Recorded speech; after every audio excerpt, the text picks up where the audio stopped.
All right, everyone. It is time to start the presentation. All right, if I could have everybody sit down, please. Welcome to the Chicago Archaeological Society. I see some familiar faces and some new faces. Just to let you know about the Chicago Archaeological Society, we have been meeting in some way, shape, or form for somewhere around 100 years. So way back when we had some of the one of the first female archaeologists in Illinois was part of our group way back when, in the 1940s. Uh, hmm? Harriet. Harry, I think it's Myers, but Harriet something. Harriet Myers. Harriet Myers. I know it's Harriet. Harriet. I thought it was Harriet Smith. Smith. Yeah, Smith. Yep, Harriet Smith. All right. And then in the 1960s, we started officially at least using the name, the Chicago Archaeological Society, and had a mission of understanding the world, culture, and the existence of mankind. In the late 60s, early 1970s, we joined a group called the Illinois Association for the Advancement of Archaeology. So we are one chapter of many chapters that belongs to the IAAA, that's mission is to better understand the archaeology of the state of Illinois. So when you join the Chicago Archaeological Society, you don't just get one membership, you get two. So you're part of us, the CIS, and part of the IAAA. So by being a member, you are supporting education about the world and especially about Illinois. That's a little bit about us. Thank you for joining us today. And I'll talk a little bit at the end about future meetings and more about our group. But I would like to have Ann here introduce our speaker, who will be speaking about one of the most important sites of Illinois, Cahokia. So we're going to have Ann come up, longtime member. I believe member for Maybe 40, 40. No, 10, maybe 10 years. 10 years only? Oh, you were a part of the IAAA for much longer. Yeah, for 50 years. First, let me add to what Ray said, that with your memberships, you will receive the CAS newsletter eight times a year. And then through the IAAA, 4 times a year, you will receive Illinois Antiquity. And then periodically, there is the occasional journal of the IAAA, which comes out. And I'll speak to that just a little bit more later. Over on the chairs there, I've got it here. There are a copy of Bill's book on the same topic as this. There is an article from the safari that the CAS took over to Niles, Michigan for the St. Joseph Fort. And so those can be looked at a little bit. There's also I didn't bring the book, but there's a new volume out on Illinois archaeology of Illinois, deep history of the Prairie State. And so that I forgot to bring the volume along, but on the chairs over there, there are some laminated pages to show you a little bit about it. And there's some order forms too, if you want to order that book. So with that, I'll go ahead and start introduction of Bill.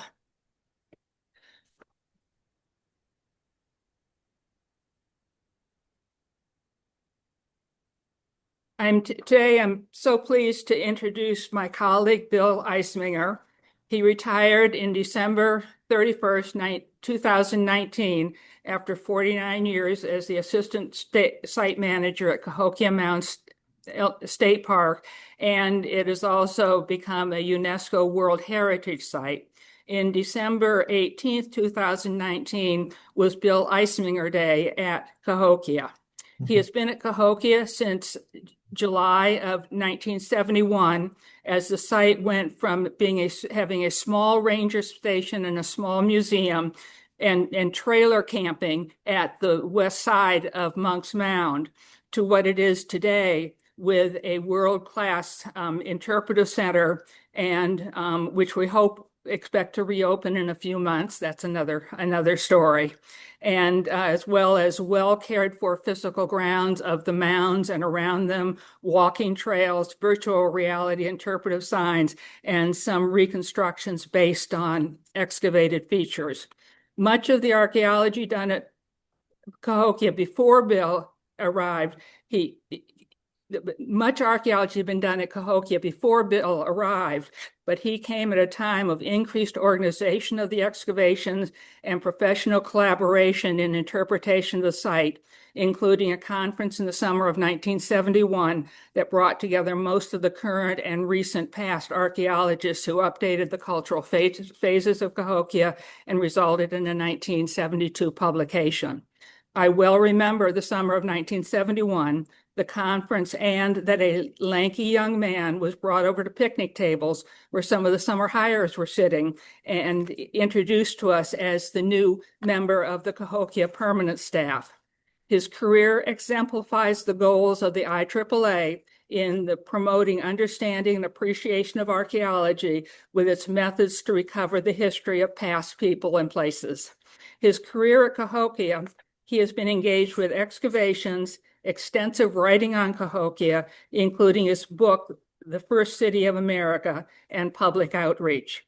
Beyond his employment at the site, he is an active member of the IAAA group, the Cahokia Mounds Archaeological Society.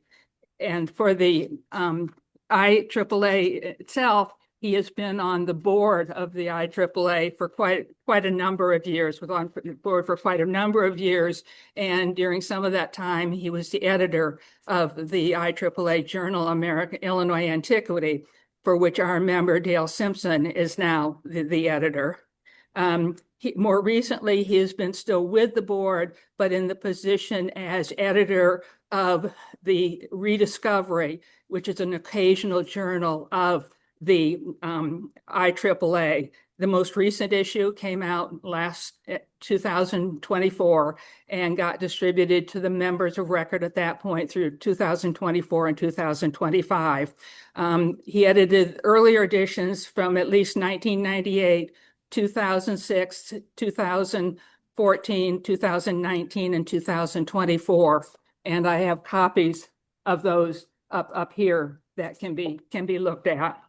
In addition to the above, for the past 3 years, he has been a member of the IAAA task group to upgrade our interpretive displays of archaeology, particularly Illinois archaeology, for the Illinois State Fair, where we typically talk to over 2,000 visitors over the course of the fair in a 12-day period. And he was instrumental with the group this past year in producing the 2 large banners over here and 2 others that I did not bring along.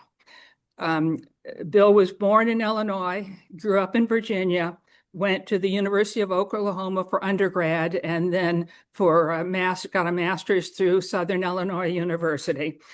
During those years, he worked in archaeology in several other states before he was hired for what turned out to be his long career at Cahokia Mounds. With the above, I welcome William R.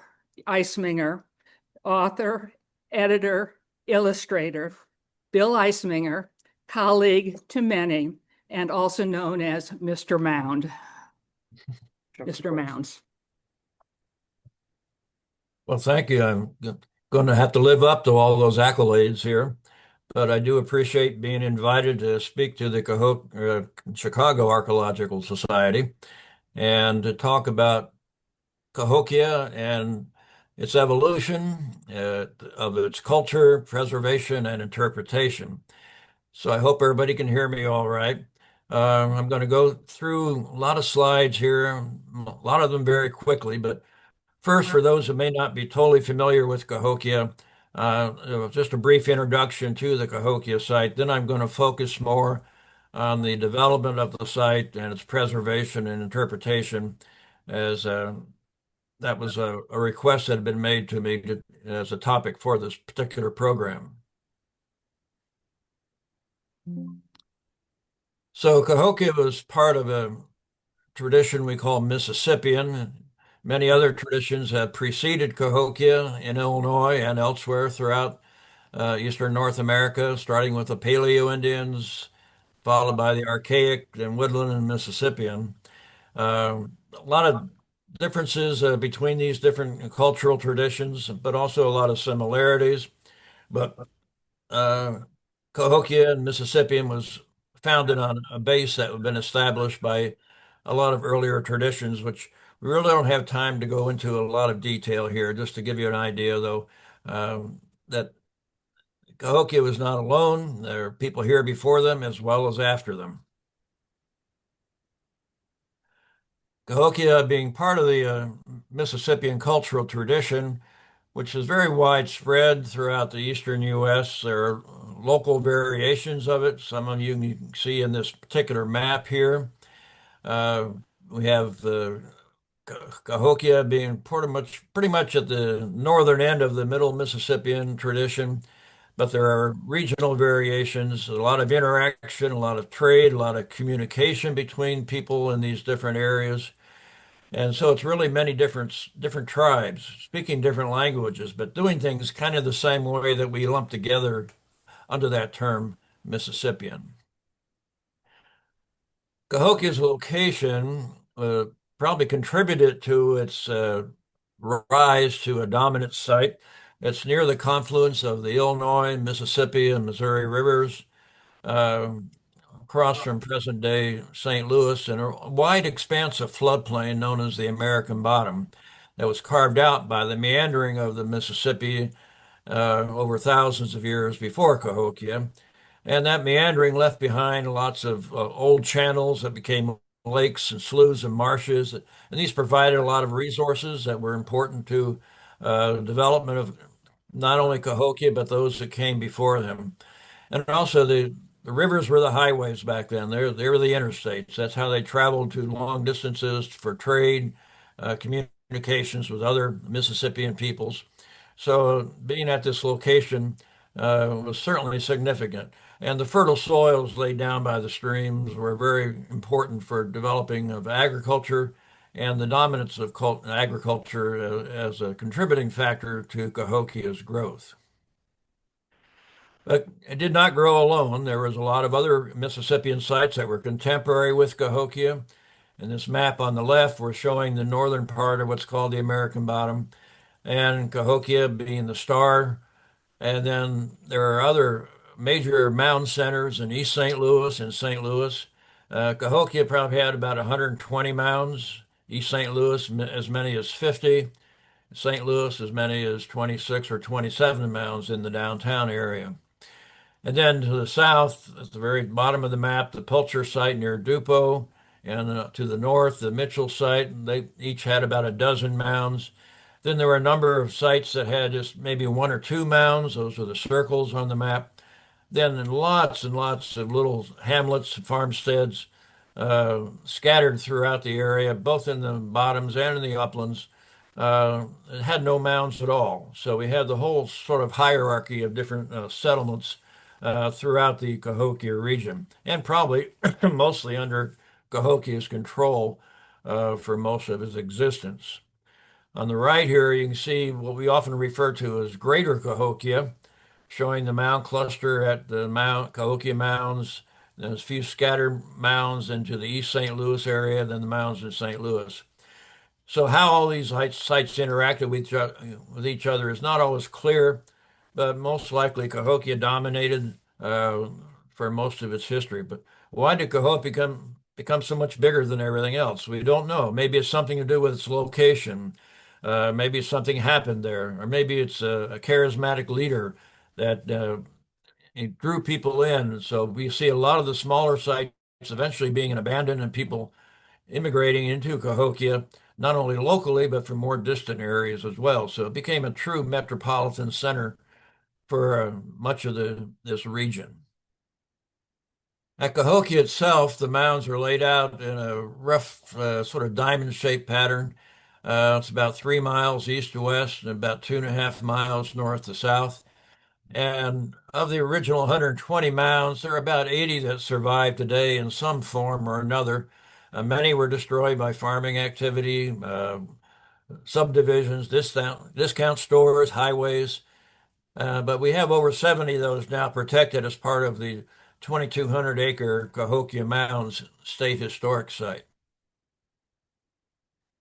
We often refer to Cahokia as a city. It was the largest settlement north of Mexico. and it covered about 6 square miles. And as I mentioned, had about 120 mounds.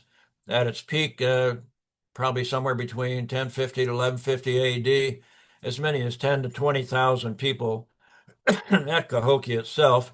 And you could double that figure if you include all these other surrounding communities as well. So a true urban area under the, I guess, the leadership of Cahokia Mounds. Some of the major site features highlighted here. Monk's Mound at the center, I'll talk a little bit more about that, was the largest mound at the site. It overlooks the Grand Plaza. At the south end of the plaza were the twin mounds, a platform and a conical mound. We can see some ponds and lakes scattered throughout the area. These are mostly borrow pits where dirt was excavated to build the mounds and for other types of construction. And at one point in time, there was a log wall called a palisade or stockade that enclosed the central ceremonial precinct of Cahokia, primarily a defensive structure, which I'll talk about in a minute. In the far left here, you can see the Woodhenge, this sun calendar that may have also had lunar alignments as well. That was rebuilt several times at that location. It was near the confluence of two creeks. Canteen Creek came in from the southeast and joined Cahokia Creek, which eventually flowed into the Mississippi near East St. Louis. Up to the northwest, there's Horseshoe Lake, which is an old channel of the Mississippi. It was a lake when Cahokia was occupied, and there were sites all around there. And the whole area would be surrounded by agricultural fields to grow the amount of food needed to feed this massive population. So it gives you a kind of a feeling for what Cahokia might have looked like. I mentioned Monk's Mound at the center of the site. That's not only the largest mound there, it's the largest prehistoric earthwork in the Americas. In the Western Hemisphere, this is the largest totally earthen mound built by ancient people. Covers over 14 acres at the base. It's 100 feet high, has several different terraces or levels. The first terrace across the front, the second terrace on the west side is kind of irregular. There's 2 levels up on top, the third terrace on the front half and the fourth terrace on the back half. We've had excavations up on the top and several places on the first terrace and the ramps for the stairways. So we've done a number of excavations there and other locations as well in more recent years. But it's a very impressive structure, and just estimated there's about 22 million cubic feet of earth just to build this mound alone. And you could more than double that amount for all the other mounds at Cahokia. So these people were busy building mounds and modifying the landscape as well. They also, as I mentioned, built Woodhenge, their sun calendar. We've reconstructed that at the original location. There were excavations there back in the 1960s and again in the 1970s, directed by Dr. Warren Witry. And he's the one that came up with the interpretation that this might be a sun calendar, this large circle of posts. And we found evidence that it was built at least 5 times at that location. The map here on the lower right shows that the posts that we have discovered with the filled in circles, the other ones are projections of where the other posts in those circles would be.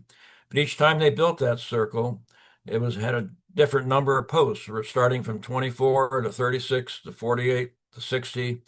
The final one was just an arc of posts on the eastern horizon, but it would have been 72 posts if completed.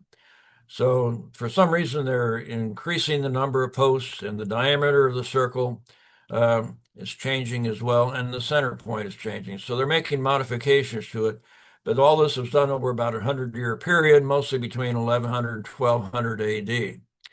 And we reconstructed the third circle, which had 48 posts. It's 410 feet in diameter. On the upper left, you can see the reconstruction. In the distance, you can see the top of Monk's Mound, about a half-mile away. What's interesting, and we just have these observances at the equinoxes and solstices. At the spring and fall equinoxes, the sun rises due east, and it looks like it's coming right out of the front of Monk's Mound. And we think that's more than a coincidence. More than likely, the leader on top would be associated with the sky world and the upper world and the sun, and to have the sun emerging from his mound was certainly reinforce his power and authority over, what was going on at Cahokia. The stockade or palisade wall, again, was about 2 miles long around the central ceremonial precinct of Cahokia, and we found evidence it was built at least 4 times. So as one wall became old and decayed, they'd build a new and stronger one and tear down the old one. Each time it looked a little bit different. The first wall had small round bastions. About every 90 feet along the wall, these like guard towers project outward, and warriors standing inside those could shoot arrows out against anybody attacking. If there ever was an attack, we don't have any proof that there were, but the evidence of a threat of attack must have been continuing the fact that they kept rebuilding this wall over a 100-year period, mostly between 1175 to 1275 AD. The second time they built with large square bastions, and the third and fourth time they get progressively smaller, probably because they're running out of trees by that time, because it would take 15 to 20,000 logs each time to build a wall almost 2 miles long. So who was the enemy? Had to be other Mississippians at that time, but we don't know if they ever attacked or not. But like I said, the threat must have been there, that they put that much expenditure of time, labor, and materials to keep rebuilding this protective barrier. But the city went for a mile outside the wall, so there's something different about who got to live inside and who lived outside. But probably all could come inside to the Grand Plaza for ceremonies and rituals and public gatherings, or to help defend if there ever was an attack. So that's a quick introduction to Cahokia. Now, just to talk about in more historic times, the first evidence we have of things happening in the Cahokia area were after the Illinois moved into the area. The Cahokia, Tamaroa, eventually the Kaskaskia and Peoria, and some others were all sub-tribes of the Illinois Confederacy. And the Cahokia and the Tamaroa were about 10 miles south of where the mounds are. And when the French arrived in 1699, and they established their village next to the native village and called their town Cahokia after that subgroup of the Illinois. After a period of time, and they were having some difficulties with each other, and the French moved the Indian people to Cahokia Mounds, actually, and we think their village was on the first terrace of Monk's Mound. There were excavations on the southwest corner of that where we could see there had been a mound, a smaller mound, and in the excavations, they did see that little mound had been rebuilt several times, about 8 or 9 times. But also they were finding some historic French materials there, and found evidence, documents that talked about there having been a French chapel on that corner at one time.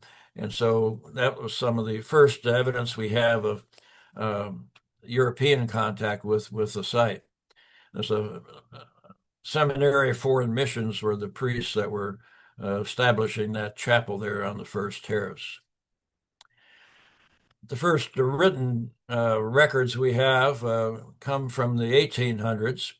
1809 to 1813, some Trappist monks were living on a mound southwest of Monk's Mound and planted gardens and fruit trees on the various levels or terraces. Apparently had some plans to build a monastery on top, but because of illness and other problems, they left before they accomplished that. But we do have copies of the correspondence they had with their superiors in Quebec. And also there was an advertisement in the Louisiana Gazette, which was a St. Louis newspaper, where they were advertising. They were silver workers and made watches, and they're willing to trade those for different types of food, linen, pork, cattle, leather, tallow, blankets, etc. And interesting, they say the above mentioned articles will be sold at a lower price to whoever pays cash. But that was one of the first, documents we have. And it was also in the same newspaper that there was an article by Henry Brackenridge, and this is in 1811. And he had heard about the mounds and the monks that were over there, and he decided to go visit them, and really gave the first written description of Cahokia Mounds, which were at that time referred to as canteen mounds because there had been a French trading post or a canteen somewhere on the site. during the 1700s, 1790s or so. And but he visited them, and he was, in one of his expressions here, he says he was just surprised that no one had made mention of these before, and described Monk's Mound as a stupendous pile of earth. He eventually even communicated with Thomas Jefferson, wondering why no one had made mention of these, and that something should be done for preservation. So that was one of the first comments talking about preservation. There are a lot of early illustrations of Monk's Mound in Cahokia. One of the earliest was by Carl Bodmer, who was a famous artist who was on his way out west to paint the Indian tribes out in that area. And he heard about the mounds, and took a ferry over to the east side, and I don't know if he walked or if he rode a horse or whatever, but he made a sketch of Monk's Mound from the east side, which you can see here in the lower photo. And he was a very detailed artist. Up on the very top of Monk's Mound, this is a blow up in the upper right here, he depicted a house, a farmer's house that was built about 1830 by Amos Hill, and some of his outbuildings and sheds and barns, etc., that he had built on the third terrace at the top of Monk's Mound. So that's one of the first documentations we have of that early habitation by European settlers. 1841 illustration by J.C. Wild. We think these folks are shown sitting on top of Mound 51. The twin mounds, Fox Mound and Round Top depicted here, Monk's Mound under trees in the background, and you can see a house depicted on top of there as well. Sort of a romantic type of artwork, not really real accurate, but it is one of the earliest illustrations of the site. 1844, G.W. Fanshawe did a frontal view of Monk's Mound. Again, some romanticizing a bit, vertical exaggeration, but that was sort of the art style of the time. But it does show the front ramp and the first terrace, and a little bit higher on this side where that little mound had been. The second terrace is depicted on the west side and the top, and there is actually a little depiction of a structure or house up there on top as well. 1873 County Atlas shows the house up on top, but also by this time the Ramey family had taken ownership in the 1860s, and they built a house down at the bottom here on the lower left side of Monk's Mound, as well as some of their outbuildings. And there's a little bit of exaggeration, again, a little bit of artistic license in the depiction here. The carriages you see here in the foreground are on Collinsville Road, which is actually part of the National Road, which later became US 40. An 1882 illustration by McAdams in a county history of Madison County. Again, some vertical exaggeration, a little bit of artistic license, but it does show the building on top. And there's also a well that was dug on the west side back earlier by Amos Hill, about 90 feet deep through the mound, was still apparently being used at that time. So these are various early illustrations. An 1878 newspaper article, there was a conference of scientists in St. Louis, and they came over to see the mounds. And at that time, Frederick Ward Putnam from the Peabody Museum of Harvard was digging at a location on the site, and they visited that dig, and he showed them what he was finding. But the writer of this particular article sort of perpetuated the mound builder myth.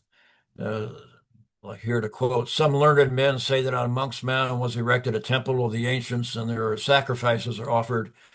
Ages rolled on when the Indians, the race that known to the Pilgrim Fathers and their descendants appeared, war ravaged the country, and the mound builders were swept away or swept off from its face. So we now know that there was no separate race of mound builders. It was all American Indians.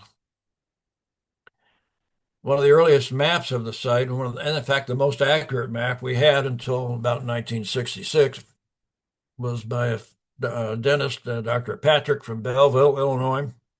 he commissioned a map to be made and surveyed the site, and it really does do a lot of good location, and he also lists the dimensions or the height of the mountains in this, but also it shows where the creeks were and the highways and other borrow pits and other things as well. There are a few errors or a few mistakes, like for instance, the mound over here where we think the monks actually lived is actually bigger than what's shown here. And the twin mounds were much taller. They were about 40 to 50 feet tall. So there are some discrepancies, but the locations of the mounds is very accurate. Other maps from the 1880s by McAdams, very inaccurate in depiction of the mounds and their locations, but he does list the elevations. And so we can see how the mounds were diminishing in size as many of them were being plowed down or being eroded over time. So we can see that map, and we see another one by Cyrus Thomas from the Bureau of American Ethnology. Um, Again, this one's a little bit more accurate, but elevations are given, and we can still see each decade that mounds are being diminished in size, and some are disappearing, and some are not even shown on here that were in existence.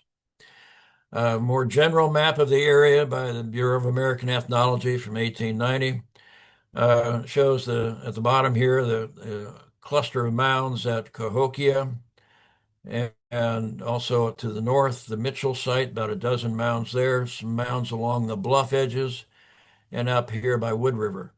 So there was a survey that was done, sponsored through the Smithsonian to identify archaeological sites in the area.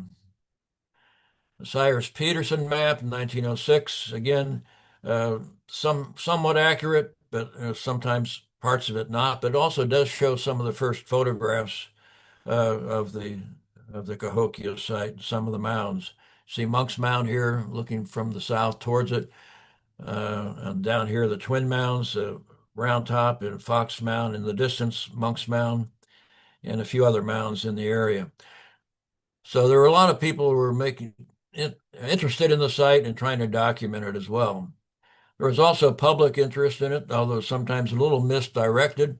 You can see from some of these newspaper articles around the time of the World's Fair in 1904, and afterwards there were excursions out there. Then there were other festivals that were held in St. Louis. This one, I think, from 1917 or so in the upper left. But a lot of speculation and about human sacrifice was a big thing, and warfare and other things too. But there were excursions. There was a suburban railway that ran from St. Louis to Collinsville and Edwardsville, and with a stop at Monk's Mound. Earlier, this one was electrical. Earlier, there was a steam engine that brought people along that same highway right in front of Monk's Mound. Probably not, this is a little bit more dramatized in this illustration, but um, it just shows that public interest was increasing in Cahokia. There are a number of postcards that were made in the early 1900s, from about 1906 to about 1910 or so. Here's a Western profile of Monk's Mound with the Ramey family houses back here at the northwest end of the mound. Here's a colorized version of that. And this was actually a postcard that the Ramey family sent to somebody at Christmas time in 1906. And also, they had erected a gate in front of the ramp that goes up Monk's Mound, I guess for visitors to go through and to identify it. That's probably where the train would stop on when it visited Cahokia. There were a number of early preservation efforts that went into either trying to get the state or the federal government to purchase the mounds to protect them, including some by Thomas Ramey, who lived on the site. He was a state legislator, and he tried to get the rest of his colleagues to have an interest in purchasing to protect the mounds. There were several attempts. There were several bills introduced in the teens uh, to try and do acquisition, but they failed for various reasons. Especially one legislator from Chicago who said his folks up there were more interested in living people, not dead ones. And he kind of put the squash on a lot of the attempts to acquire the property. But there's a little clipping up here where uh, Tom Ramey of the Cahokia Mounds is being offer 100 acres for around $100,000, but the representative, the chief from the Bureau of Ethnology in Washington, D.C., said that it was too excessive and advised against the purchase. So there are things that were opposing, but also Dr. A.R. Crook, who was the director of the Illinois State Museum and a geologist, he debated that the mounds were not man-made, but erosional remnants from the meandering of the Mississippi and other streams that may have been modified or utilized by the American Indians. But uh, so that put a bug in some of the legislators that they, well, if the director of the state museum doesn't think they're man-made, why should we be spending money to do that? But there was a mounting effort to by various organizations. In fact, one group called themselves the Monks of Cahokia, had meetings on top of Monk's Mound and in robes and other things. It was really kind of a secret society, but mostly local businessmen and entrepreneurs. There were a number of little publications about the mounds that came out as well around this time. Also in 1922, one of the first aerial photographs made of an archaeological site was made by Lieutenant Goddard and Ramey from the U.S. Army Air Service.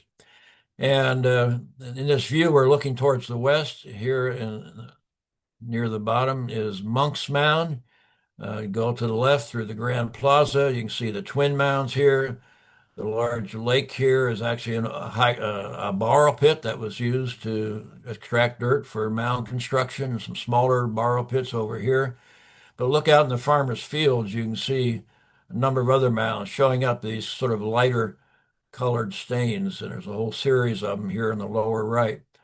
This was one of the first photographs of a site, an archaeological site. But also later, Dr. Melvin Fowler, in looking at these, he noticed there was kind of a light streak in the field that goes, if you can see my pointer here, through this darker field at an angle. Then it goes along the edge of this field. And he did testing here east of Monk's Mound of that in the 1960s and found that was evidence of where the stockade wall used to be. So that shows that the disturbed soil created by the construction of that wall. And you can see the Cahokia Creek meandered back and forth through this area. It was straightened out into a drainage canal about 1916, which you see here, to help control flooding and drainage in the area. Well, there were a number of people that thought we need to get these mounds saved and have an archaeologist come in and do the work. So an effort was made, and finally, Dr. Warren King Moorhead, who was with the Phillips Academy at Andover, Massachusetts, and dug a number of mound sites in the eastern U.S., was brought in, and he worked for the State Museum and the University of Illinois, conducted excavations in 1921 and 22.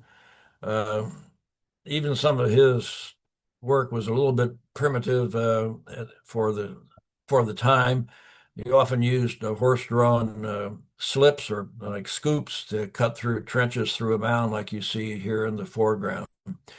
But still, he was able to prove through his numerous excavations and some augering he did of mounds that these were man-made and not natural formations. And he was able to even convince the director of the State Museum, the geologist, that this was the case.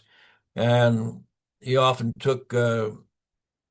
he wrote letters to newspapers throughout the state, saying that it's sort of an embarrassment that, the state of Illinois has not made an effort, a real effort to preserve these mounds. And so you're going to have hot dog stands and factories instead of a preserved archaeological site. And it was enough that it embarrassed, I guess, enough of the legislators that soon after that, a new bill was introduced and finally passed in 1924. Then in 1925, the state did create Cahokia Mounds State Park, but only 144 acres. And they used eminent domain to acquire the property, so not at the amount of money that the Ramey family had hoped for.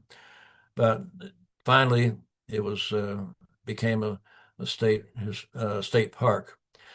Moorhead came back in 1927, did some excavations on what we call Rattlesnake Mound. Originally, it was called Harding Mound. Again, you can see the horse-drawn slip, and he actually, on the profile there, he used whitewash to highlight the different uh, soil deposits for the photographer and to make those show up a little better. So, but he did eventually summarize all his excavations in a publication that came out in 1929 through the University of Illinois, including an updated map of the site uh, showing most of the mounds and their numbers and their elevations. But there was not much done after that for quite a period of time, but there was a lot of development that took place. Schmitz Mound Park was right just to the east of Monk's Mound, became a tavern and nightclub through various iterations from the early 1900s through the 1940s and 50s. They had a bandstand on top of Mound 31, and I think dug a root cellar into the side of it. Uh, Later, they had the big bands and other types of national entertainers. It was a very popular place. I think there was a lot of local gangsters that were involved in the operation. 1927, in the new state park, one of the biggest gatherings was a KKK rally on the Grand Plaza. You can see all the cars here. In the background, you can see the Twin Mounds, Round Top Mound here and Fox Mound over here. They had some trees on them. See them preparing the cross, and here you see it on top of Round Top Mound. An unfortunate period of that kind of activity, but people were being attracted to Cahokia Mounds for whatever reason. 1930, a small museum was built, and actually it was a combined residence for the site ranger and his family. Had one big room in the center that was the relic room, and on the far side were the restrooms, which were actually bigger than most of the other area. But this Cahokia became a state park, a tourist camp. There were campgrounds. There were out in the plaza area. There were all kinds of eventually, swing sets and teeter totters and jungle gyms and ball diamonds and other things. So it really became a recreational area, as most state parks were at that time. You can see Monk's Mound covered with trees in the background. There's the new at that time the new museum in the lower left there. Also, in about 1930 to 31, at the western edge of the site was the second largest mound called the Powell Mound, large ridge top mound. And the farmer who owned that wanted to use the dirt from it to fill in the low area adjacent to it, which is probably the borrow pit where the Mississippians got the dirt to build that mound. But he wanted to expand his horseradish fields. And he offered money for archaeologists to do the work, but even then, the archaeologists didn't work that way because he wanted them to dig the mound and then for them to put the dirt into that hole. But it's not just the mound that we were concerned about, also the land all around it. That's where the people live. That's where their houses were. It's where their daily activities took place. So we hate to see any of it lost that way. But he was afraid the state might use eminent domain as they had done with the Ramies. And so in the Christmas holidays of 1930-31, he hired a steam shovel, began tearing the mound down. Here you see it about half gone, and from another perspective here in the lower photo as well. But notice that dark line. It shows that originally that was a large flat top mound, but would have had a big building on top. But they've apparently found burials and layers of shell beads and other things on that old surface before it was capped over to make it into a ridgetop mound. Um, Today, the Archaeological Conservancy has purchased a little bit of what's left of that area, but the mound is basically all gone. During the 40s and 50s later, there was a lot of development again as a state park, a lot of visitors climbing up and down the mounds, creating paths, and erosion. These eroded out. Big gullies were washing out. They tried putting in logs and eventually railroad ties to provide a little protection against erosion, but it wasn't real successful. And also, as we saw before, Monk's Mound, which you see here, in the 1940 aerial photo, was covered with trees except for the terraces. And here's a winter view from the east side. It shows that not only around the mound, but also on the slopes were a lot of trees as well. From the foreground, eventually some of those have been removed later, but you can still see a lot of trees up on the first terrace. And right near Monk's Mound, there was also development of snack bar and barbecue place. In the background, where those trees are actually trees on the slopes of Monk's Mound. Over time, there was a lot of signage put up, some more accurate than others. I was always intrigued by this center one here where it says, to construct this mound of over 1 million cubic yards of earth would occupy 2,458 men, 2 years. I don't know how they came up with 2,458, not a round number, but somebody did some figuring, I guess. But the one up here is a little bit more accurate, and a little bit later ones were a little bit more accurate too. But also they were bringing in these railroad ties to create the stairway for the main pathway up the side of the mound, where Amos Hill and later occupants had created a path to go up to the top. Because this was to help, stabilize that side of the mound and stem some of the erosion. The museum went through a number of transitions over the years. In the 1930s, like I said, there was a relic room in the central area and a sort of a pergola type cover here. Then the residence was over here. But eventually that was partly enclosed, so there were some modifications. And we went through several painting episodes over the years. We started out with the white, then went to a yellow, then to a brown. In fact, that's yours truly here about 50 years ago, standing out in front of the entrance here at the brown stage. Then the final painting was a little bit more attractive, identifying it as a museum. And the initial museum had some exhibit cases or local collectors displayed their finds. You can see rows of arrowheads and spear points up here above, and the cases full of pottery and hoes and other kinds of artifacts here. We don't know what happened to a lot of those, eventually either reclaimed by their owners or some may have been stolen, some may have been sold. We don't know where they all ended up. In the early 40s, there was a beginning of a subdivision across from Monk's Mound, unfortunately. And you can see it in the beginning here. At that time, Harriet Smith, we mentioned earlier before the meeting started, who worked for the WPA and the State Museum, conducted excavations into one of the mounds that was impacted by that subdivision, Mound 55 or Murdoch Mound.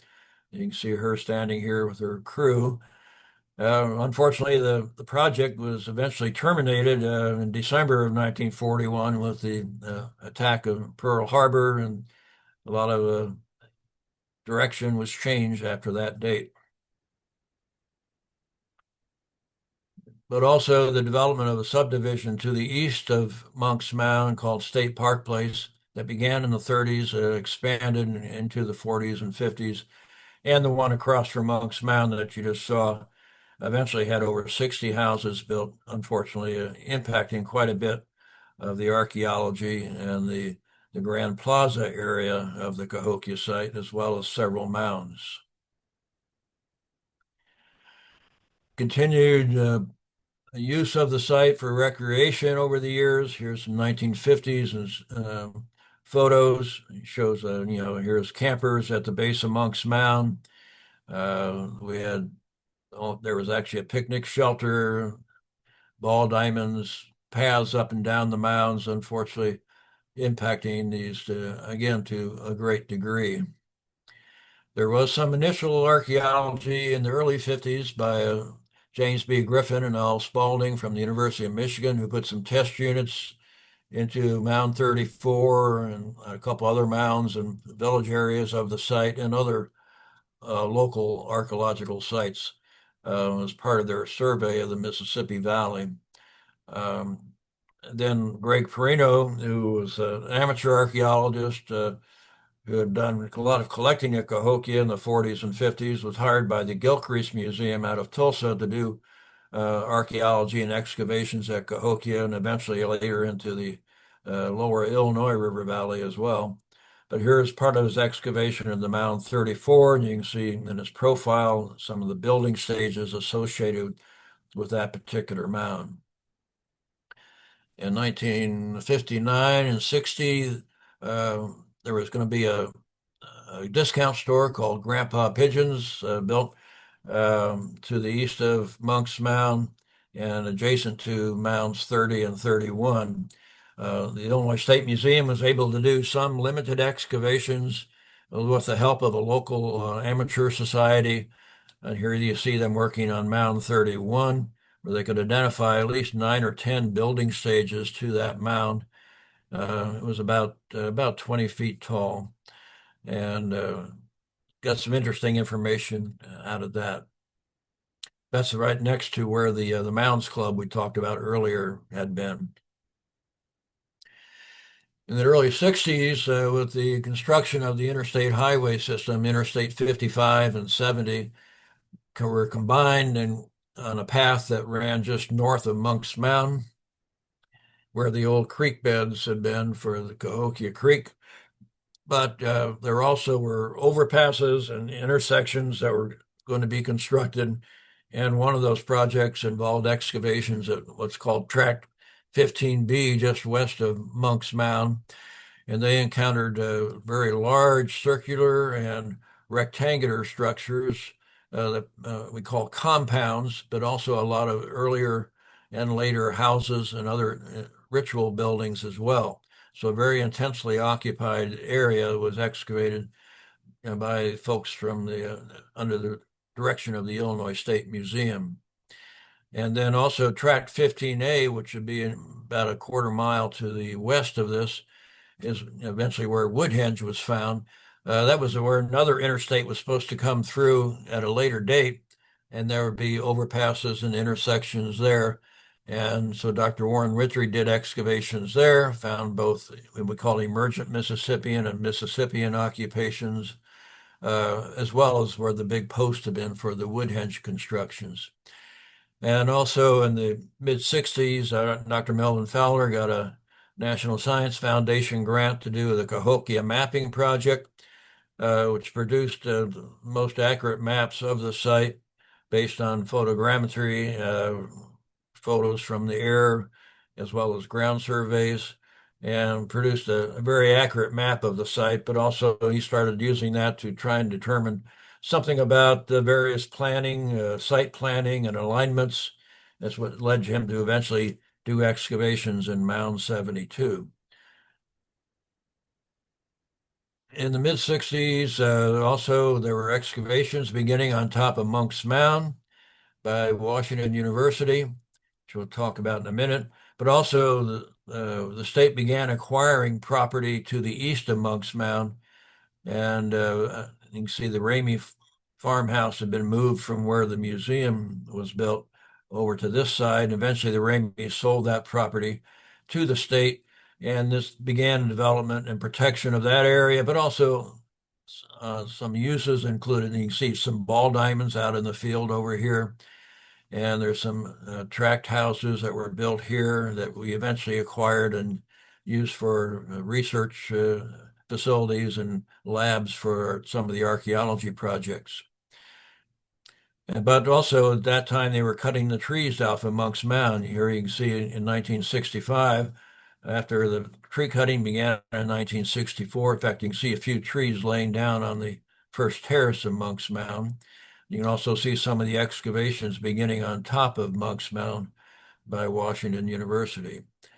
But eventually, all those trees were cut down, and there's periods of regrowth and recutting and trimming. Today, we have a very well controlled surface to the mound because the trees were causing damage, the root systems to the archaeology, and whenever a tree would fall, it would, disrupt the terrain as well. Washington University started with some coring, solid core drilling of the mound to get core samples, and they could identify a number of building stages, and this was followed up by excavations from the mid 60s up until 1971. You can see some of the trenches they dug there. They also found where there had been a big post on the top of Monk's Mound in the center of the fourth terrace in front of the big building that used to be up there. And they erected a post and back into that same hole.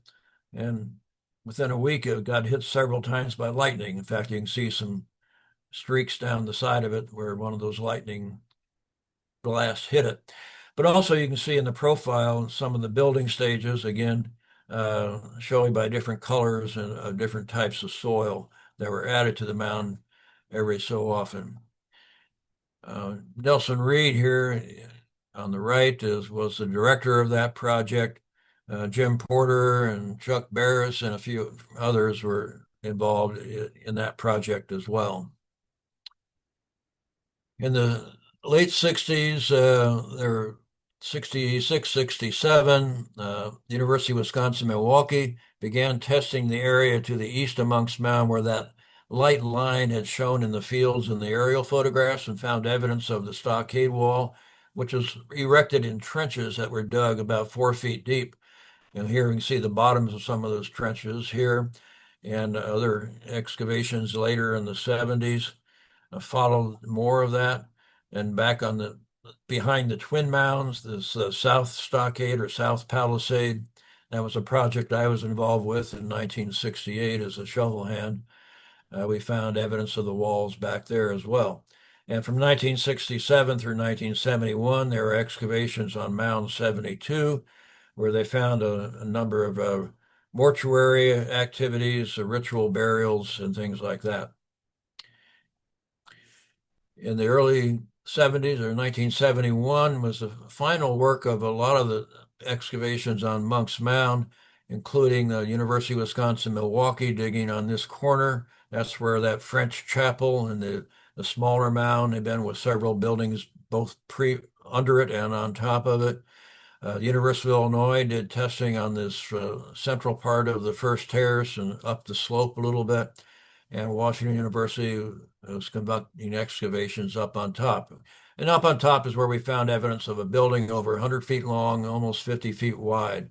It was probably the primary residence of the leaders and the council of elders, and probably had other political religious functions as well. And we reconstructed a portion of the stockade wall back in 1968 out here and continued excavations along this route to the right of that reconstruction. Here's Chuck Barris explaining some of his at a public archaeology day, some of his excavations on the first terrace. Here's the University of Wisconsin-Milwaukee project going on there. And Washington University also dug on the ramp up the front of the mound, where they found indications of several construction stages and probably the indentations in the surfaces suggest where log steps had been. Also on the east side of Monk's Mound, University of Wisconsin-Milwaukee did excavations to what we call the east lobes, which we were trying to determine if they were erosional remnants or whether they were ramps or stairways to an earlier surface of the mound. excavations could actually show actual individual basket loads of dirt that were used to build the mound. And we can also see where dirt had washed off the mound in several episodes of rainstorms, whatever, and deposited soil down on the lower surface. So, and that's also where the Birdman tablet was found that became the symbol for Cahokia mounds. Also, just to the southeast of Monk's Mound was Mound 51, which here at the bottom of the photo. The landowner who owned that sold the dirt for fill. Uh, Folks from University of Illinois were able to do some test excavations before the whole mound was gone. And here is a blow up of that excavation and a profile of one of their excavations. But they could see that the mound above had been built in several stages, but below it, they were finding layers and layers of debris and charcoal and burned material. And it turned out there was a borrow pit at this location, probably where some of the dirt came for building Monk's Mound or maybe leveling the Grand Plaza. And they got excellent preservation and materials from that. Then it has been filled in probably with the debris from feasting that was taking place on the Grand Plaza. And eventually it was filled in, then a mound was built over it. So we have this kind of urban renewal kind of thing going on. And again, you can also see again some ball diamonds out here in the fields, uh, just near where the stockade excavations had taken place. There is continued erosion on the mounds from people climbing all over them, as you can see here, and the conical of the twin mounds, the round top mound. So, and after Jim Anderson and I started working there in 1971, one of the first things we wanted to do was to try and stabilize those mounds. So we were able to bring in dirt to fill in and cover over those erosions, and we put fencing around the mound, which helped a little bit, but people still would climb over those. So unfortunately, there were picnic shelters right behind those mounds, so it became a prime objective for a lot of people to climb up the twin mounds. But we started to do a stabilization project for areas that were impacted by people. Also, Monk's Mound here in the distance, but off to the southeast, there had been a private airport. The state owned the property and leased it to them, but they terminated that lease in 1973 because it's inappropriate use of the site. And eventually that event has become grown back into a kind of a wetland area, a natural area. Um, but we can still see a few traces of the old runway here and there. You can see the grandpa's store here that eventually we acquired as well. And the subdivision over here, just to the southeast of Monk's Mound. But also the property west of Monk's Mound, about a half mile, where the Woodhenge tract or Tract 15A were. Um, since the highway that was originally planned to go through there in the 1960s, there was a stronger federal law that came into effect that would prevent going through a place like Cahokia, and especially since we knew the Woodhenge was there. So that highway was rerouted to the east a couple miles, and that's where Interstate 255 runs today. But then that tract of land was eventually transferred from Department of Conservation or Transportation to the Department of Conservation. Also in the late 70s, early 80s, there were large tracts of land to the north called the Kuhneman Mound Tract. They're kind of hard to see, but they're a mound covered with trees here and smaller ones. And this is Interstate 55 and 70 here. And Monk's Mound would be just off the top of the photo to the south there. And then to the southernmost part of the site, Rattlesnake Mound, which was the largest mound surviving after Monk's Mound. And that's where Moorhead dug back in the late 1927.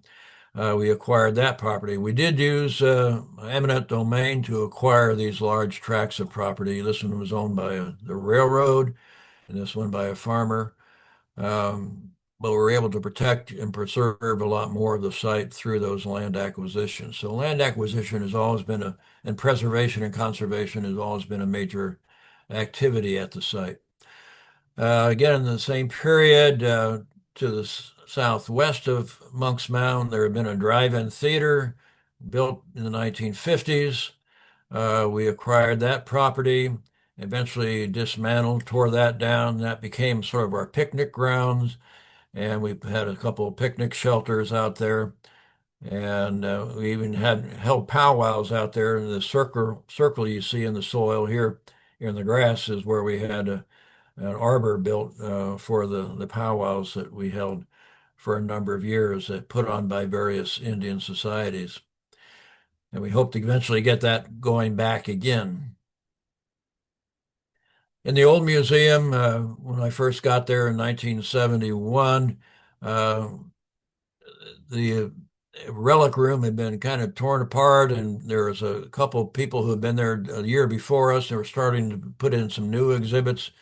There have been a few others that had been put in the earlier 60s, but a lot of those materials were no longer being used. And when we took over, Jim Anderson and myself and some other employees we eventually converted that room into a series of exhibits, and we expanded into what had been the residential area of that building, the old museum. And over time, we eventually built over 30 exhibits, mostly all done by hand in-house. Uh, just trying to have more than just artifacts, but also showing everything from how things were made, how they were used, from the raw material to the finished product, the structures, different types of tools, their trade, their defense with the construction of the palisades, and we also had a wood hinge display, etc. So we tried to really make it a more comprehensive museum. We even added a couple rooms to it over the years, and we expanded with our emphasizing the urban nature of Cahokia, the fact that it was a city, the different types of mounds, etc. So there are a lot of changes just in the first couple of decades of being there. We also had experimental archaeology projects going on out in the backyard of the old museum. We built houses. We had experimental gardens. We built replicated stockade or palisades just to help kind of protect that area. And that was a very successful project over several years. We also had public archaeology field schools from the 1970s through the 2000s, so people could participate, the public could participate in an excavation that was under controlled directions. We were nominated initially to be on part of the UNESCO World Heritage List in 1970s, but we were turned down because there was no master management plan for the site, and the International Committee wanted a little more uh, information about future plans and development and protection. And so the Department of Conservation came up with a master management plan in 1980, and our nomination was resubmitted by the Park Service to the World Heritage Committee. In 1982, we were the 10th site from the United States that was added to that list. And there are now, I think, 24 sites from the United States on that list, and over about maybe 12 to 1,500 or so worldwide natural sites and cultural sites important to all mankind, not just the country in which they exist. And this led the state to realize they needed a new world-class facility to tell the story of Cahokia. So funding was eventually approved in the mid-80s for the construction of a new facility. The location that was picked was to the south end of the subdivision that was across from Monk's Mound. So the state acquired the properties in the subdivision, didn't have to use eminent domain. It was on a willing seller basis, some more willing than others. And eventually, whoever bought the houses at auction had to move them or dismantle them for materials and restore the lots. So there's only one house that remains from that subdivision, and it's utilized as a residence for one of the agency employees. Also, we changed the designation of Cahokia Mounds from a state park to a state historic site in the late 70s, early 80s, and changed the management of the site from that of recreation to a cultural preservation. And also in the mid 80s, what had been the Historic Sites Division of Department of Conservation was split off into a new agency called the Illinois Historic Preservation Agency, which then managed the site for a number of years. There were excavations that took place by SIU Edwardsville before the new interpretive center could be built, finding over 80 houses and several hundred features within the construction area. Gave us a lot of insight into how one of Cahokia's neighborhoods changed over a 100-year period. And finally, in 1989, the new interpretive center was constructed and really has increased people's awareness of Cahokia. And just a few examples of exhibits, including a life-size village area in the center of the interpretive center in the exhibit hall. We use scale models, we use artifacts, we use dioramas and various types of maps and other types of museum techniques to tell the story of this great place. We've had a number of problems over the years with slope failures on Monk's Mound in the upper left here in 1984, a major slump on the east side that was eventually repaired, that was filled in, and that slump reactivated in the 2000s. And on both the west side and east sides of Monk's Mound, we have slope failures after several years in a row of heavy rainfall. The mound had become saturated and weakened, and the sides began to collapse. So, it happened again in the early 2000s, as I mentioned. And so there was a remedial project of stabilizing the east side and the northwest corner of Monk's Mound where we'd had some slumping. And there was a major project by archaeologists uh, coordinated through Washington University and with numerous volunteers, amateur archaeologists, anybody we can get to help do some of the remedial work to document the site, record everything, map it, photograph it, do soil sampling, etc. before we filled back in. We had to terrace back in beyond the slip angle, as you see here, then fill in with a sort of a gumbo clay to help stabilize that side of the mound, because the earlier repair from the 1980s had not held, because we used a different kind of soil. And that so far has held. On the northwest corner of Monk's Mound, you can see in the profile here how one of the construction techniques, the layering of light and dark colored soils alternating. So they're doing some soil engineering in the way they're constructing these mounds, selecting certain soils for their properties or for their colors. And this shows up in these excavations. And eventually we got all that done and got it filled in and repaired. And so far that was in 2007. So far it's held very well in some very wet years. Also, wooden steps we had put up the front of the mound in 1981 were having problems with erosion underneath them. You can see they're becoming unstable. Problems here where the water comes running down the steps.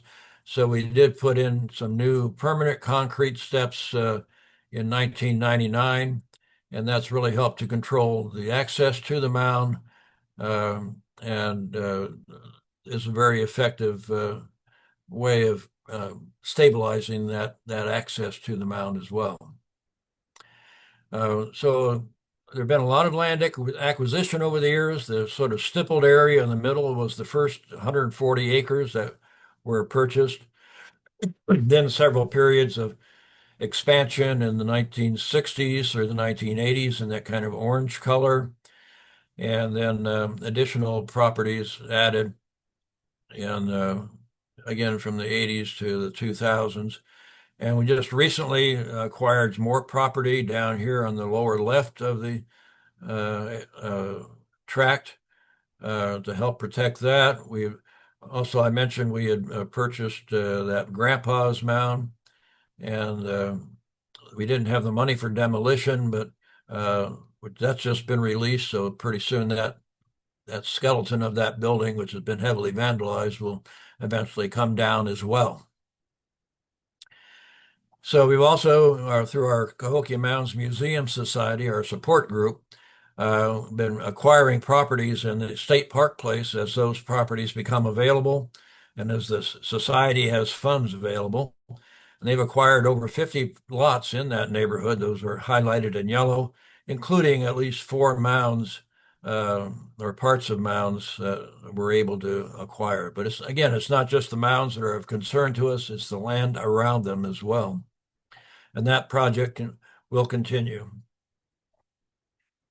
And so here's the Grandpa's store after we had first acquired it. The annex building at the left end, we did have some funds for demolition of that. Beneath that, you can see there is a remnant of the Mound 31 that still survives. And eventually we hope to remove the concrete slab there. And like I say, there's just been funds released now for demolition of this big building down to the slab area. Eventually, we would like to restore that to a green space and maybe restore the mounds that were impacted by the construction and do some archaeological testing as well as allowed. We've also improved interpretive trails through the site, put in sidewalks from the parking lot of Monk's Mound to the stairway, back to Mound 72 and through the ground plaza area. We have interpretive signage of various types at major locations. And we now also have an augmented reality tours where you can use your cell phone or your tablet to scan markers there are several locations by Monk's Mound, on top of Monk's Mound, and in the Grand Plaza, where you can see what it looks like today, then it morphs into what it looked like 1,000 years ago. You can even see the temple on top of Monk's Mound and walk through it, and also through a house down in the plaza area. So it's really an impressive feature that you really should take advantage of. So the museum has been closed for a number of years now, initially to replace the roof.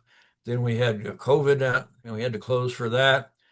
Then they were supposed to start the interior restorations once the roof is done, but had trouble for 2 years getting contractors that were qualified to do the work or could work within the budget constraints.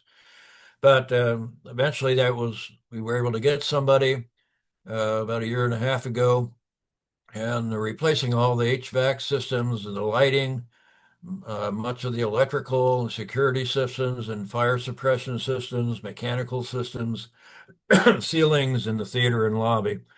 And so they're nearing the end of that construction work.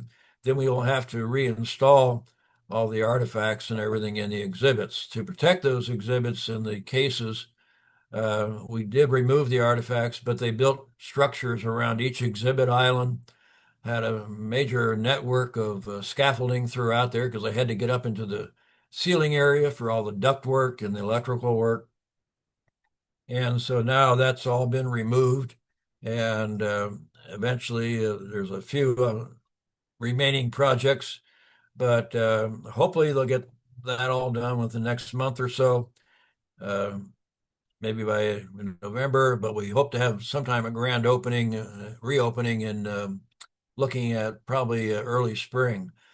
But then there's also going to be a separate grant project for upgrading and expanding and the exhibits packages as well. And that'll be a multi-year project, a little bit at a time. So that's kind of a look at Cahokia, what we know about it, what we've done, what we hope to do, what we've learned, and how we've made attempts to preserve and protect more of this major cultural site. So that's the conclusion of my presentation. The site is under the jurisdiction of the Department of Natural Resources, and they've been responsible for all this recent work and activities at the site.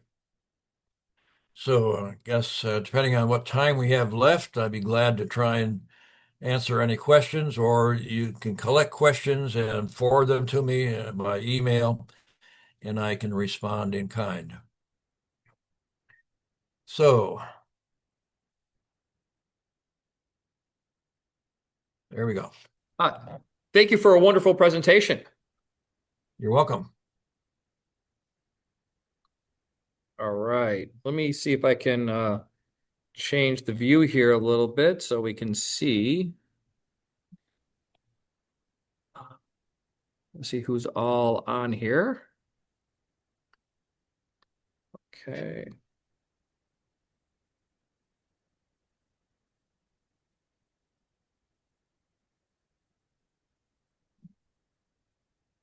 All right, if anybody has any questions, please use the Q&A function now.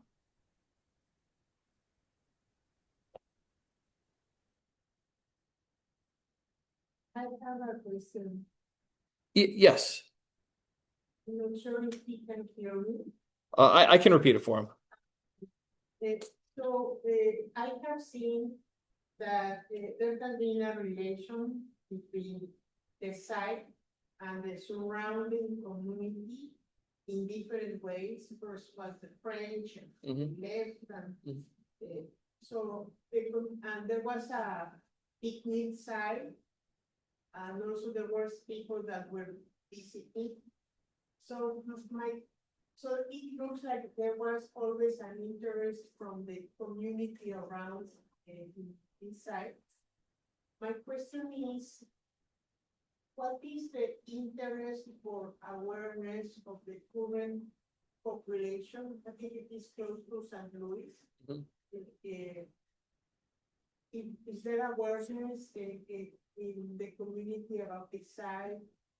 Oh, so the question is, I believe, let me see if I can restate it. So, the community that has been around Cahokia historically, the French, the American, and the modern people of like St. Louis, what has the interest been in the community around in the site? Oh, Bill, are you muted? You're muted. You're on mute. There we Oh, go. Yeah, the with especially with the construction of the the new interpretive center in the 1989, it really improved public awareness. Our visitation quadrupled from what we had at the old museum. Being on that World Heritage List certainly helped, and so people have really responded well, especially in the local community. And initially, a lot of the local people used it as a picnic grounds and place to run sleds in the winter and things like that. It really took a little re-education to uh, reinforce that the importance here was not the recreation, but the cultural importance of Cahokia. And I think people are now certainly aware of that. And with all the developments that we did in the last few decades, really has reinforced that. There is a movement at some point to make it part of the national park system, probably as a national monument or national historical park. And there's been bills introduced by Congress. We had hoped that Obama or Biden would have signed an agreement at that time before they got out of office, but it didn't happen. Um, Current atmosphere is not very encouraging for preservation. So eventually, I think it'll happen, but it'll be a joint project where the state of Illinois will still own the mounds and the museum, and there'll be a Park Service presence there. They would have to work out who's responsible for various levels of maintenance and financing and other things too. There's a lot of bureaucracy and details would have to be worked out. But that would certainly raise more public awareness of Cahokia if we had that uh, Park Service uh, recognition as well. I remember when I was a kid hearing about that some of the site had been abused by some of the locals riding motorcycles over or dirt bikes over the mounds, and I hope that's been resolved and that's no longer the Yeah, case. that Not seems to have diminished quite a bit. There are still some of the more remote areas of the site that we can't monitor every day. We can see some evidence of people maybe doing that, but it's not like it was, I'd say 20 years ago. And we got law enforcement involved, and they helped, stem some of that problem. Mhm.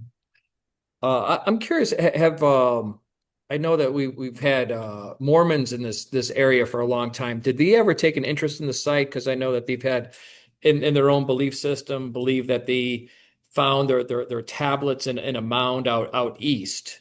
Did they ever show any interest in the site? Yeah, we get them. They come through quite often and leave their Bible with us. But yeah, they have certainly a different interpretation of American Indian societies and cultures, and um, which is not necessarily supported by the archaeology, but Mhm. that's part of their belief system that and there's a religious component to that as well. But so far, we haven't seen anything that really supports their interpretations. Put Absolutely. it And safely. uh, currently, Native Americans go to have celebrations there, if I'm correct, like for the summer solstice. Uh, that's not a Native American celebration. That's the one that we do, the Woodhenge observances. In the past, we've had, like I said, we had powwows going on for a number of years that were sponsored by various Indian societies.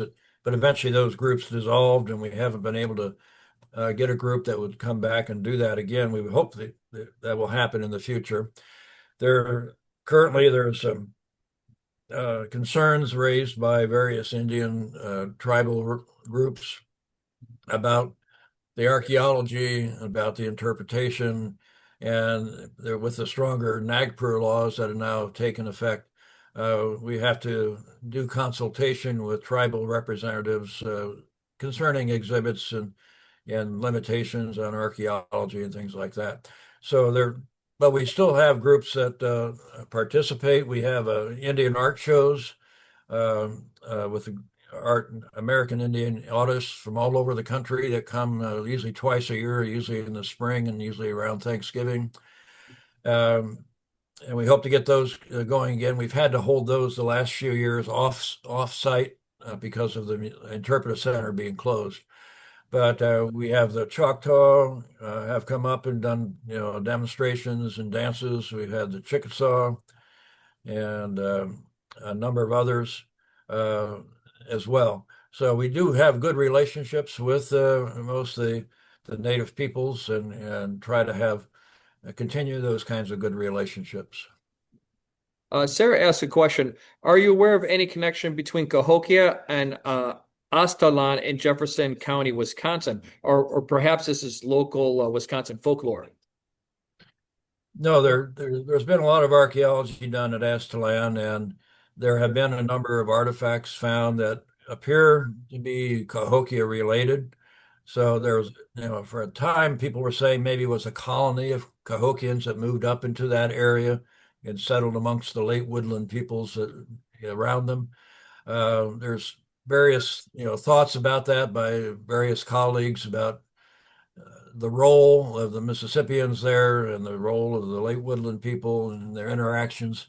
But yeah, there does seem to be connections um, because there are certain artifacts that have been found, especially ceramics and things like that, which look like they may have come from Cahokia.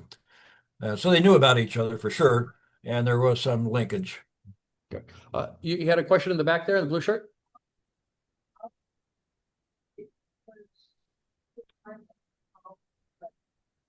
While he the word like it, during archaeology, what would be a problem that you would face?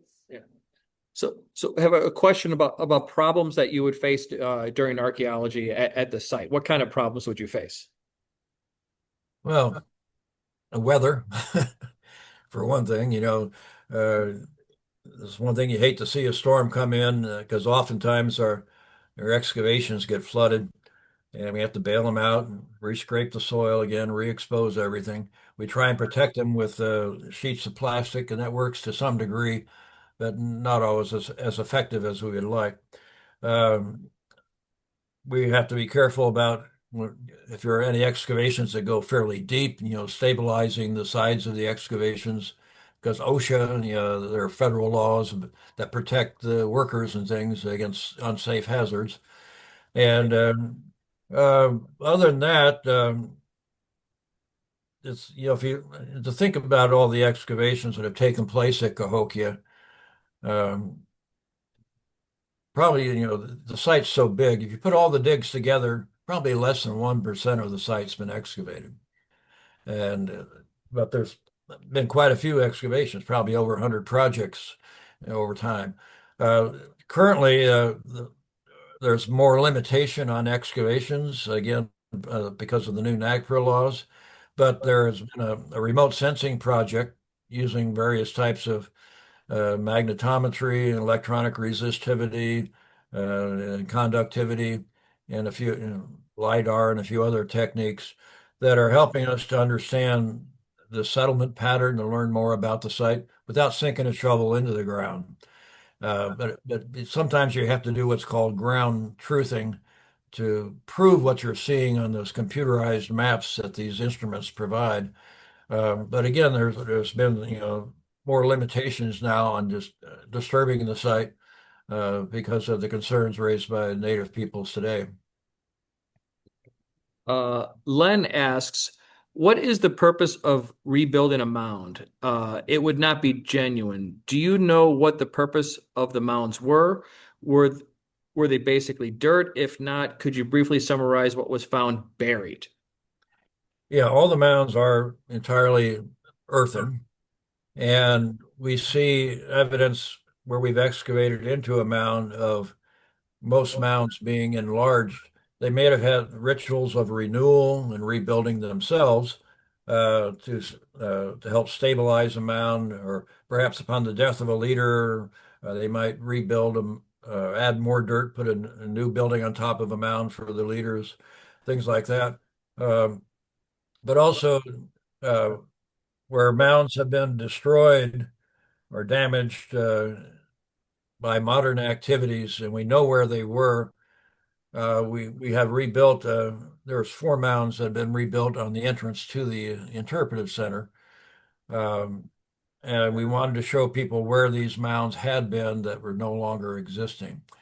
And so that was our focus, that they get a better feeling for the layout of the community, what it might have, where these mounds had been, and uh, how they configured into the layout of the community. So that's our purpose of rebuilding some of them. Yeah. Len mentions I've been there. The interpretive center was very impressive. Dr. Dale Simpson, Jr., who's on our board, said, "Thank you, Mr. Mound. I'm very much enjoyed the more recent history of CMSP.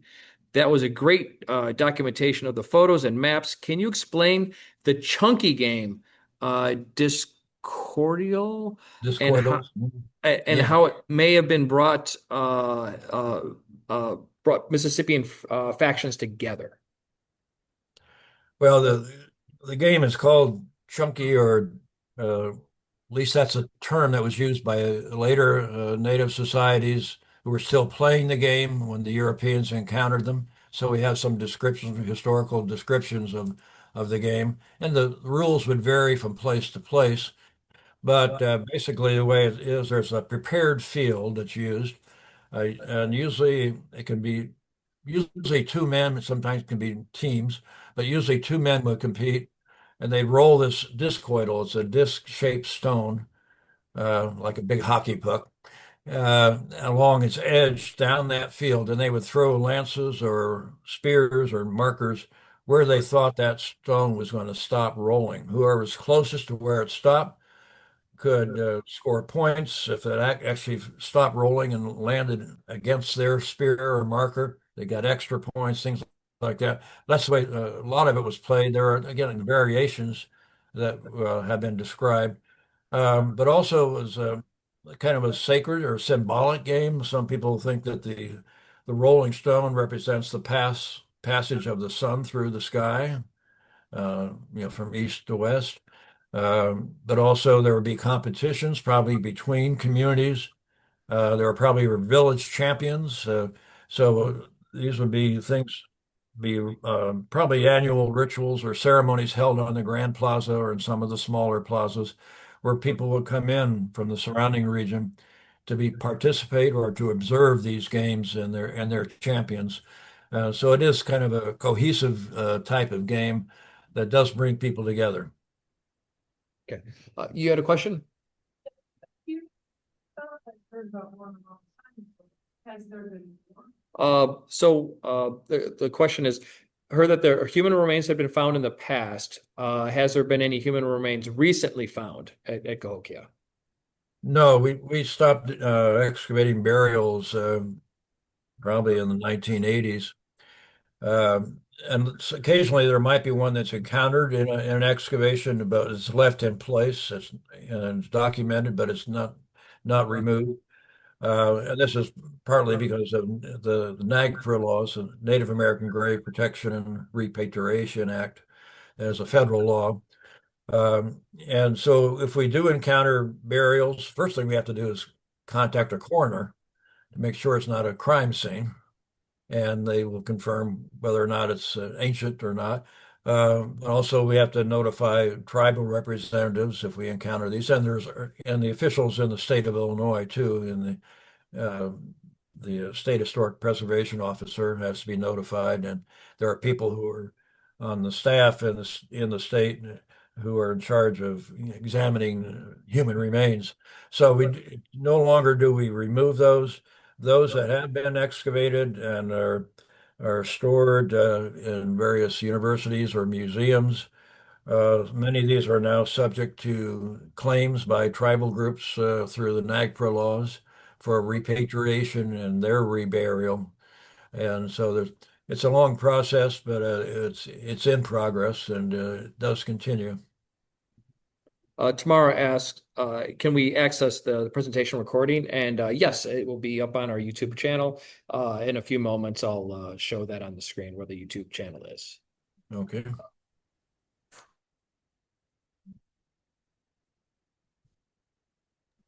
Well, that wonderful talk. Thank you very much.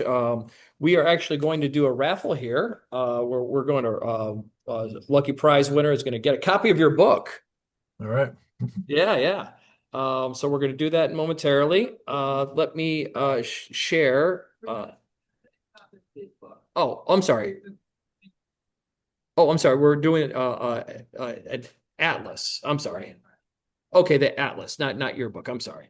Okay. Bill's book is available online through Amazon for about $20. And there is a copy of it. I'll put it out so you can look through it. All right. I hope everybody can see my screen here. Just want to let you know that we have more events and I want you to come back. So our webpage is chicagoarchaeologicalsociety.com. And then our next event will be October 26th with Dr. Gabriel Robel, BioX Archaeology. You can come and visit in person or remote. December, we're going to have our board member, Dan Malone, and have our holiday potluck. And he'll be talking about Chief Robinson. So this is an archaeological site nearby. So this is getting us as local can get. Again, please everyone thank our speaker today. That was a wonderful talk. Is he still here? I think when I share my screen, it gets kind of strange. All right, yes. All right. Thank you again for inviting me. I'm glad to share the story of Cahokia as best I can tell it, and I hope people will visit Cahokia in the near future. Yeah, so we hope you all visit Cahokia in your future. So we're going to say goodbye to the online community here. Wait, let me see. I think I have a couple more questions. Let's see. Can we? Yeah, let's see. Oh, yeah, thank you. Oh, yeah, thank you for visiting us online. And we're going to finish up our party in person here. and hopefully we can meet Mr. Mounds in person sometime soon. All right. All right, take care. Thank you.